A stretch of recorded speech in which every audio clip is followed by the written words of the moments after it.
I had already parked down the block. Not because there wasn't space, but because I didn't want to block anyone else in. I arrived with that quiet habit I'd developed over the years: make myself easy to accommodate. Don't take up more room than necessary. Carry your own bags. Apologize preemptively, even when no one's asked. My daughter skipped up the walkway ahead of me, boots lighting up with every step. She was 3. Still convinced that December meant magic, that adults were trustworthy narrators of joy. She clutched a red envelope she'd decorated herself. Glitter still shedding onto her coat. Inside, the house was already loud. My sister's kids were tearing through wrapping paper before everyone had even sat down. Someone had turned on music too early. Someone else was already tipsy. It felt less like Christmas morning, and more like a performance that had started without us. I set the gifts I'd brought under the tree. I'd labeled them carefully. Names spelled right. Thoughtful, useful things. I always did that. Bought a hept neatly, included receipts. I told myself it was generosity.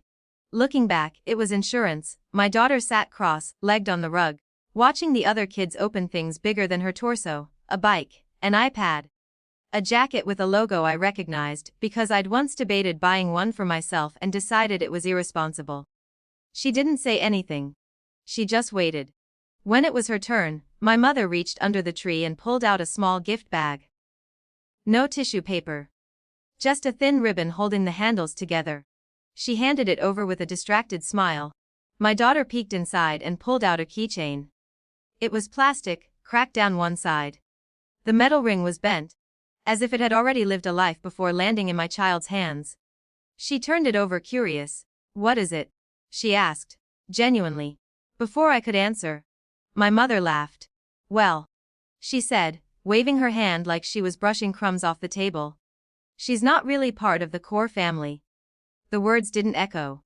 They settled. There was a beat, just one, where the room could have corrected itself. Someone could have said, "That's not funny." Or even, "What do you mean?" Instead, a few people chuckled. Someone said, "Oh Mom," like it was a harmless quirk. My sister snorted into her coffee. I felt something in me go very still. My daughter looked up at me, keychain dangling from her fingers, trying to read my face.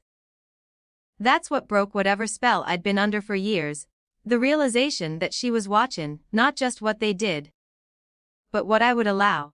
I didn't raise my voice. I didn't say anything at all. I stood up. Chairs scraped as people registered the movement.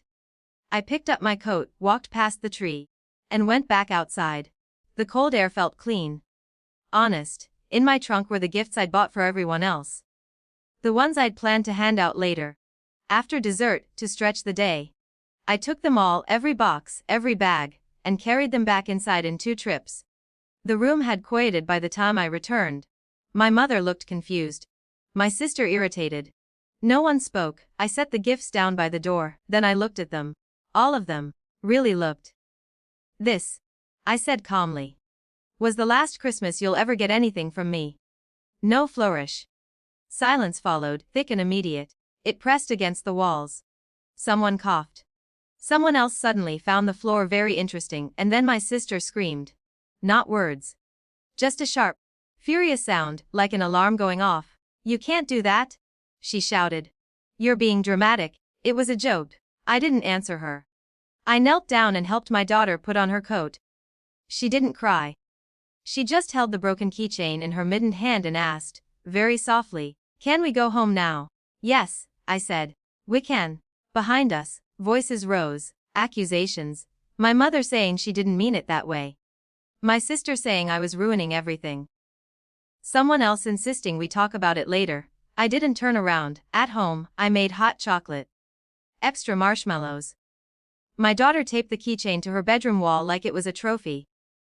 She forgot about it by bedtime. I didn't. In the days that followed, the messages came, long ones, short ones, angry ones, carefully worded ones that suggested reconciliation without ever touching accountability. I responded to none of them. What surprised me most wasn't the backlash. It was the quiet that followed once they realized the boundary was real. No more reminders about birthdays. No more assumptions about holidays. No more expectation that I would smooth things over with money, effort, or silence. It hurt. Of course it did. But it also clarified something I'd been pretending not to see: belonging that requires shrinking isn't belonging at all. The next Christmas, it was just the two of us. Paper snowflakes taped crookedly to the windows.